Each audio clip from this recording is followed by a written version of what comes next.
use that, store it. It's very expensive for them to buy these large poly tanks to capture rainfall, so that also goes with the precipitation being in such a small window.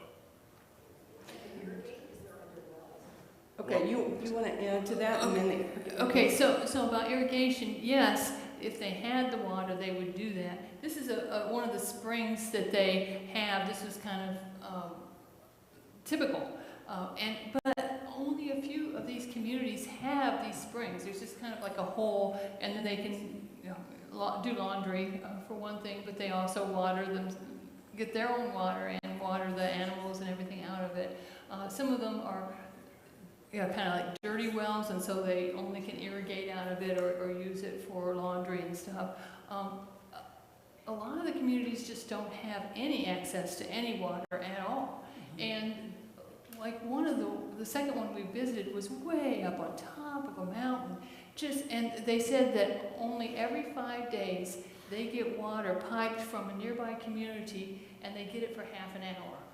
And so they have to have their things turned on and ready for that half an hour every 5 days. And we said, why? Why would you build a village on the top of this mountain where there's no water? And they said that years ago, they lived down in the valleys. But when the Spaniards came in and took over the land, they said, this is good land. We want this land. Get out of here. So they had to flee. So for years they have been oppressed and persecuted. And so it was just part of this. They built the community up there on the top of the mountain.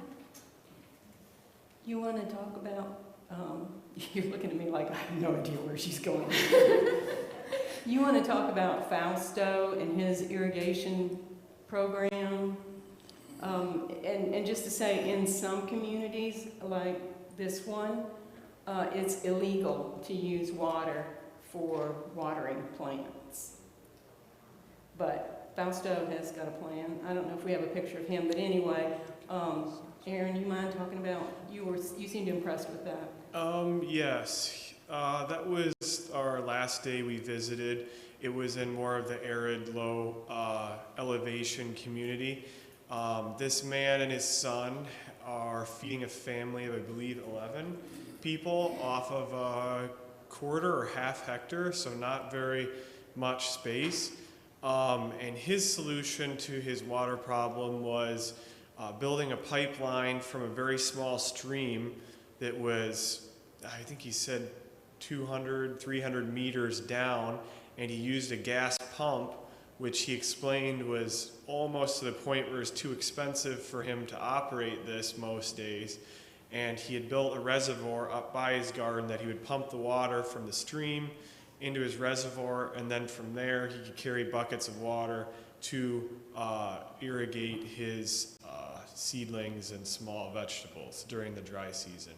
But this was very rare that people had the resources to be able to transport water over a long distance.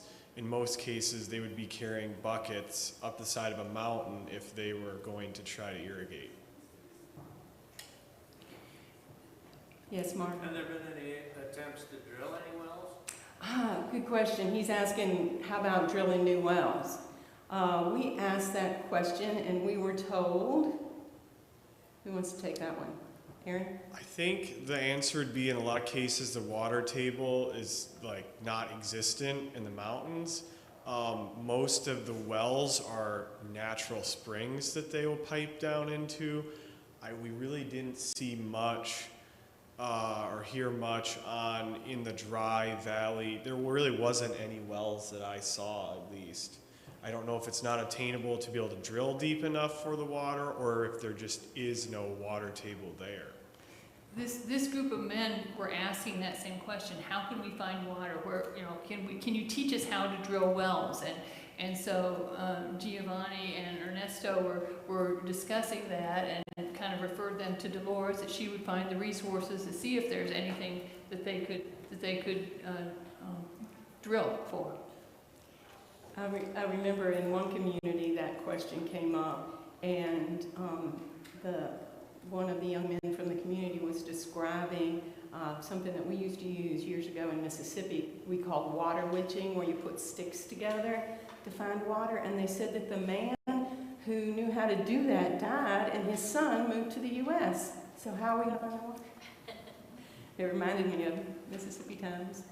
But this issue of water was grave to the point of desperate. Because how can they water their lettuce when they don't have water to drink? So one of the things Dolores is teaching them is how to use their, how to recycle their, is it called brown water? And she's using big plastic tubes with some sort of locally obtained filters so they can run the water through after they've used it to wash their clothes, to water their plants, to safely water their plants. So that's one of the things Dolores is working on with them.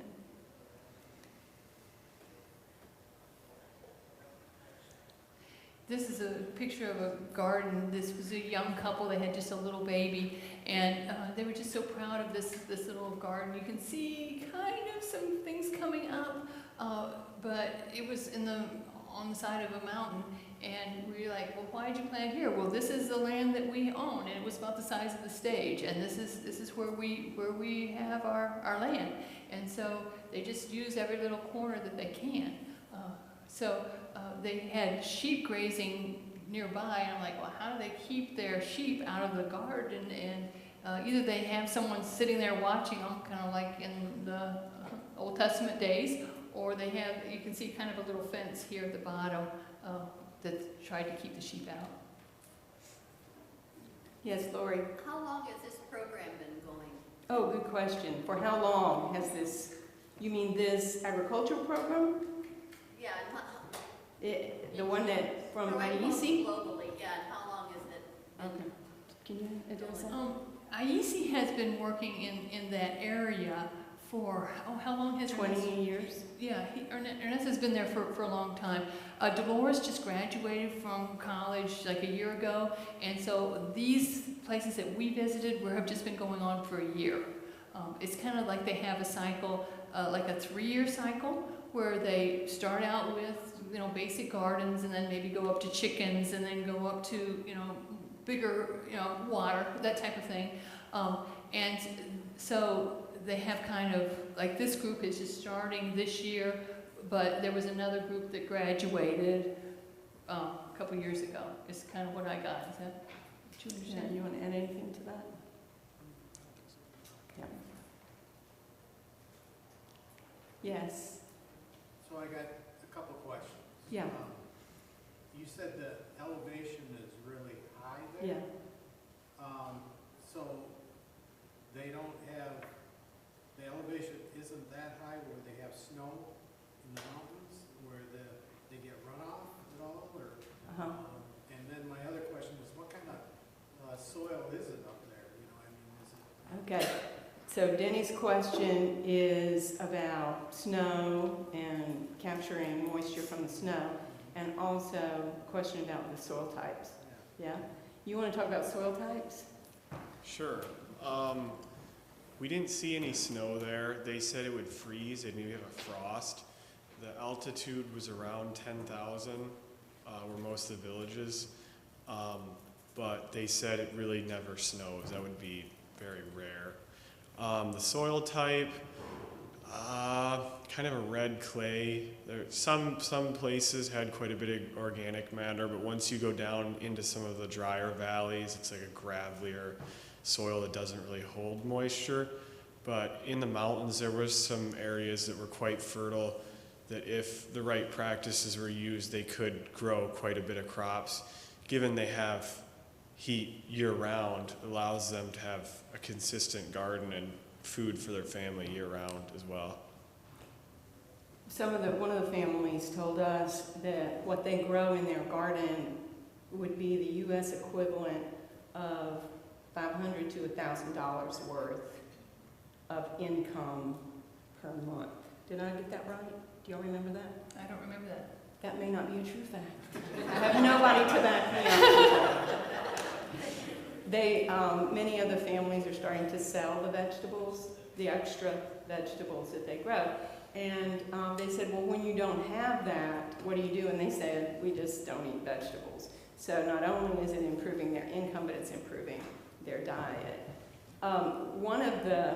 Aaron, I don't know if you remember this, but this was the place where there was no electricity and no water on the second place on the first day. And the farmer was so proud of how he had amended the soil. He reached his hand down in and came up with this red clay that Aaron was talking about, and then he went over to his other bed that he had composted and brought in other soil and reached in and showed us the most beautiful soil. And he was just very proud of the good work he had done with his soil. And these are the kinds of things that Dolores is slowly but slowly suggesting and teaching techniques. You talked about them not eating vegetables, they can't grow them, but what are the staples? I mean, is there rice available? Is there other staples that they get from out of the community, or how does that look? Okay, so Dale's question is about if they don't have vegetables, they're not growing them, then what is their basic diet? You want to talk about that, Aaron? What we were told was basically if you did not grow it yourself, couldn't afford to buy it, you would probably eat beans and corn, like tortillas, grind up corn. So as you can imagine, that would not be a well-rounded diet. We, however, were fed in each of these communities and were served fabulous food. I don't know where they came up with all these things, but it was amazing. They have, I don't remember what they call it, it's 3 crops that they grow together at the same place. They plant a corn, a bean, and a melon in the same kind of area, in the same hill, kind of. And then the corn grows on the nitrogen from the bean, and then the melon, anyway, they all work together, and then that's kind of the staple, those 3. They had a certain name for that, but I don't remember that. 3 sisters. 3 sisters, Lori's telling us, Okay, 3 sisters. yeah. And this was grown between every rock. It's absolutely amazing. Absolutely amazing. Another question. I am hungry. Okay, Esther's hungry. We ate, this was breakfast at one of the communities. These women had walked all this way, many of them carrying their babies on their backs or their fronts, and then they cooked this fabulous meal for us, this breakfast. It was just stunning.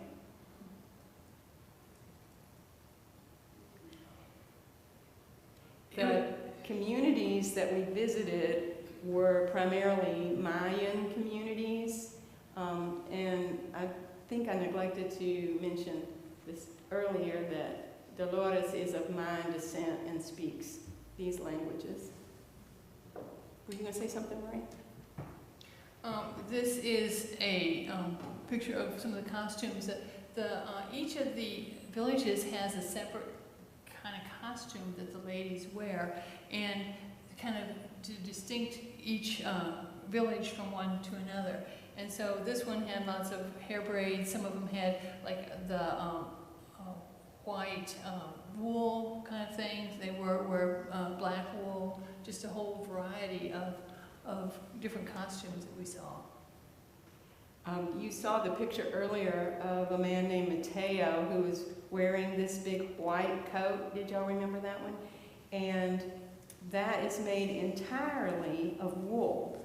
We thought it was skin, you know what I mean, behind it, tanned, but it's not. It's woven from wool. There's no fabric in it. And they said he said that it took about a year to make, and that women make them while they're out in the fields watching the sheep, and that it would cost in U.S. about $1,500 for the coat that he had on it.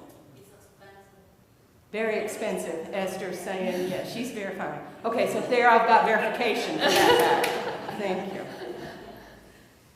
Okay, somebody else. Yes, Denny. Religion, what's, Ah, what's their, yeah, what Denny's asking about religion in the area.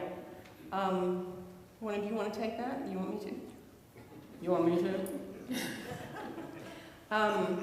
It depended on the village. There were some, one village that we went to was on the second day, it was like way up, as we would say in Mississippi, where the sun don't shine, but of course the sun was shining up there. It was way up there, and that was the place that had zero water. And there was a huge and magnificent Presbyterian church. This is not it. This is not it. But it looked almost like that Presbyterian church, and the people in that town were Presbyterian. You know, you just can't make it up. A lot of places, this is Catholic, and a lot of places were Catholic. We visited communities that were predominantly Catholic.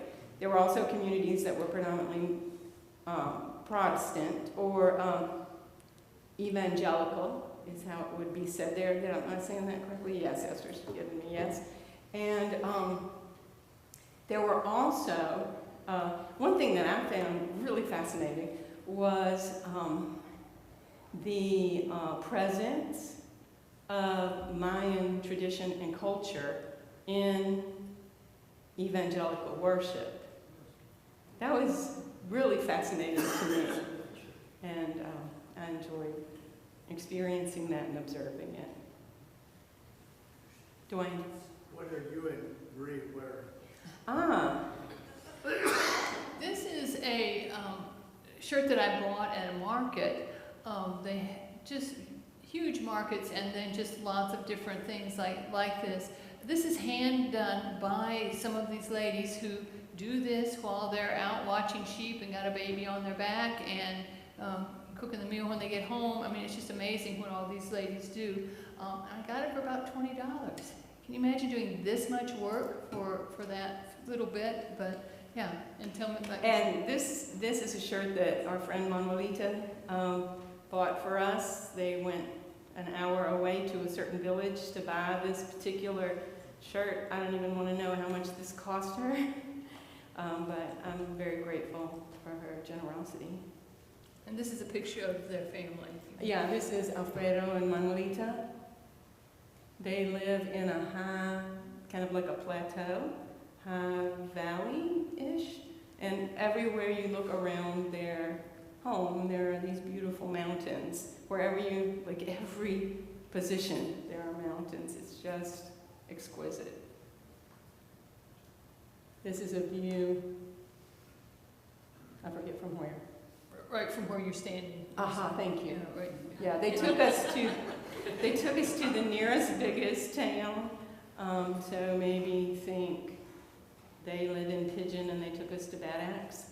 I don't know. Yeah, that's what I would say. Yeah, and so this is Bochil, the nearest town to them. But they say they only find their way there maybe once a month because they have everything in the little tiendas right across the street, the little stores or shops in their tiny village. And the pharmacy, this is the pharmacy. Uh-huh. I don't know how you say the medicine, drugs. It's cheap. It's very, Oh, very okay. cheap. Uh-huh. Uh-huh. The medication is Uh-huh. pharmacy. Yeah. So the system of dispensing pharmaceuticals is very different in Mexico than in the United States. So you can just go to the pharmacy and ask for what you want and get it for a song. It's one of the reasons why we are missing Adriana right now, because she's getting medical treatment in Mexico. Yeah? Yes, Nate. So the women are taking care of the herds of sheep and stuff. What do the men do? Oh, that's such a good question. We had a couple of, and predominantly it is the women who are the gardeners as well. I would say we're 10 to 1, women to men gardeners. And the men are, Aaron, it's your turn. Well, in a few of the villages, we only saw one man, and we would ask the same question to them. We were told most of the times they were working either in town or for a larger farm that could pay them a wage, or there's mining in the area. So they would be working a job for a wage while the women would stay home and tend to the crops, livestock, and family. Some of the jobs that they talked about having included construction and agriculture, driving taxis, what else? Going to the US? Yeah, and that was the case.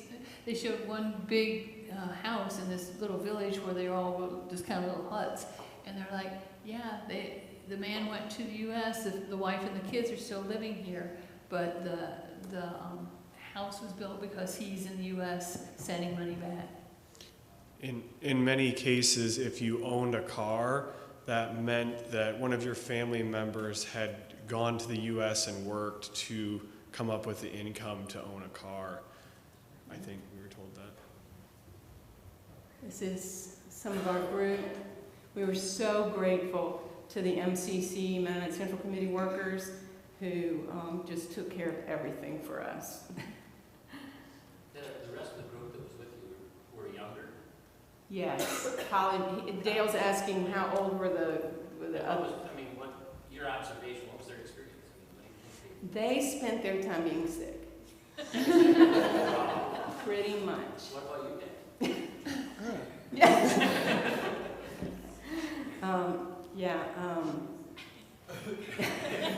Yes. Yes. I didn't get sick, but Adi said that's because I'm always eating their food here. Yeah, and I was sick one day. I missed one day of exploring the communities, but yeah, it was. And I felt like the college kids had a good experience when they were out there. Mhm. That they, had their eyes open and stuff. They were engaged. Some of them had never left Iowa pretty much. They'd never been on a plane, so this was a big step for them. So that was interesting. Yeah.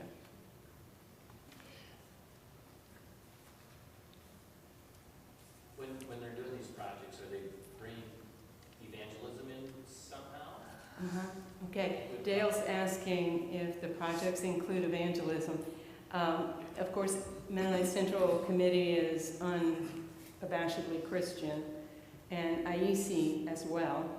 So Ernesto Martin is a pastor, the leader of IEC.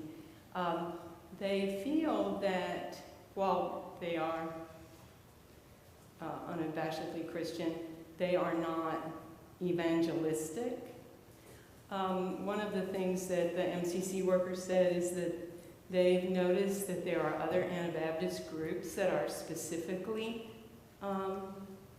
evangelistic and are doing that work, but they are not necessarily addressing water issues or starting gardens to help sustain life in that way.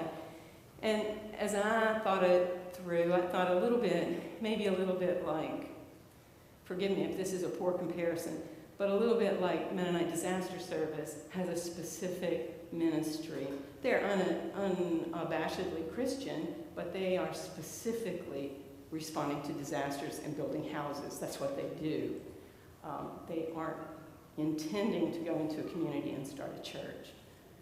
So it's, that's the way I would describe. They are specifically, IEC and MCC are specifically working at humanitarian development. Although IEC, to be fair, does a lot of other things. They do leadership training and reconciliation, mediation work. They have a broad portfolio. I do not know how they manage what they do. They do theological training. They have a really broad, IEC has a really broad portfolio. Somebody want to add to that? No? So help me make a direct connection with our food resource bank, with our growing projects to them. I'm so glad you asked that. What's the direct connection? Yes, I kept asking that question in different ways to make sure I understood. So Tom's question is, are you addressed as Pastor Beachy? His question is, how does the money that's raised or the crops that are grown here, what's the connection? Marie, do you mind fielding that one? Sure. What we do is we grow crops here. Honestly, we have the largest growing project in Huron County for growing hope globally. So we have 200 acres. We sell those crops, and then that money goes to Growing Hope Globally.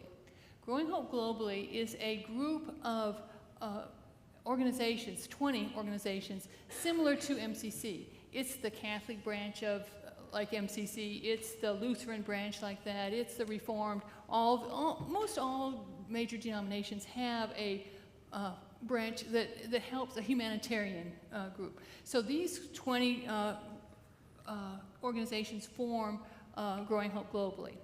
Now, organizations like MCC and those other ones go out to the areas and find places that they can serve people. Where can we make a difference? So MCC in Mexico went out to Chiapas and found IEC and said, oh, let's partner together. You're doing what we want to do. We can help provide some of the funding. You provide the skills, the knowledge, the connections with the right people, and then we will help fund that. So MCC found IEC. IEC says, yes, let's do this in Chiapas. And so they came back and said, MCC, can you fund it? MCC went to Growing Hope and said, let's fund it. So when we, as a growing project here, at the end of our season, we say, we have this much money. Where should we give our money? And so then we have choices of where we give it to. And so this one in Chiapas is one of them that we fund. But we also fund like 10 other ones over the whole world. And so it can be MCC organizations, but it doesn't always have to be. And I don't know, did I go in circles? Did you understand where I went? Any? So, yeah, but get it even farther down. So we're helping them buy seed, we're helping them buy equipment, what are we helping? Okay, as I understand it, the funding that comes from here to Growing Hope to MCC, who vet local organizations, goes to IEC, who hires Dolores, okay? And also, Aaron, you talked about this, that what we heard is that the experience of IEC is that when the government just sort of gives money to ag projects without the backing, they are not as successful as very small financial investments with the relationship and education and language that Dolores has. And so she buys seeds, and gives them to folks for these gardens. She gives them, many of them had received, was it a dozen fruit trees, something like that, avocado and lime trees, and they were so proud of their trees. Oh my goodness. And also sometimes fencing. Marie mentioned fencing. But primarily it is, I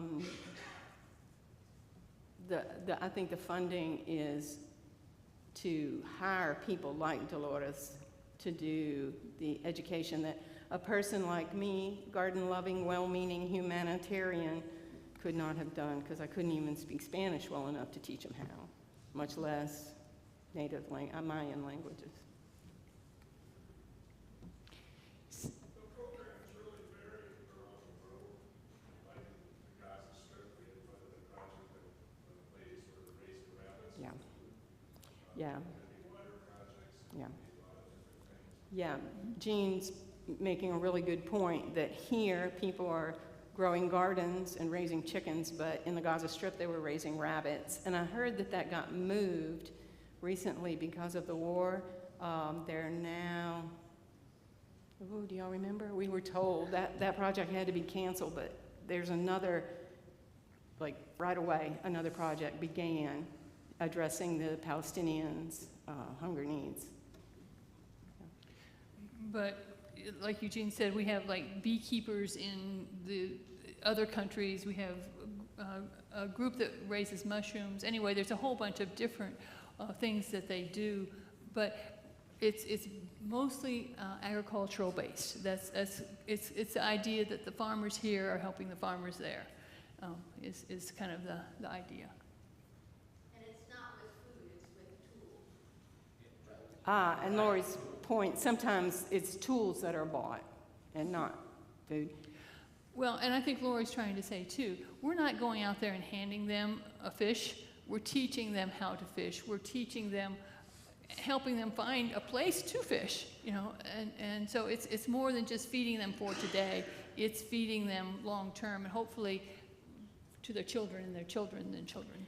I asked Dolores about why would she need to teach people how to do something that was surely native to them.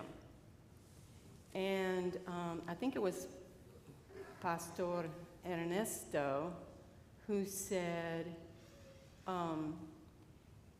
for 300 years, the Mayan people served as the slaves of the Spanish.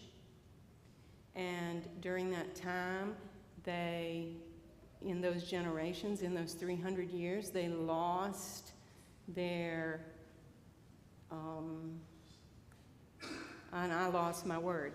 They lost their native practices for feeding themselves because they were just trying to survive during those generations. And so Dolores is simply reintroducing practices that were lost through those generations. This is somebody's kitchen feeding. I tried to count, and I think there were 6 kids in that family. And this was the guy who was so proud of his garden that had the soil, you know? And he had built it on an absolute cliff. And we asked, why are you planting the potatoes at the bottom of the cliff? And he said, because you don't have to harvest them every day.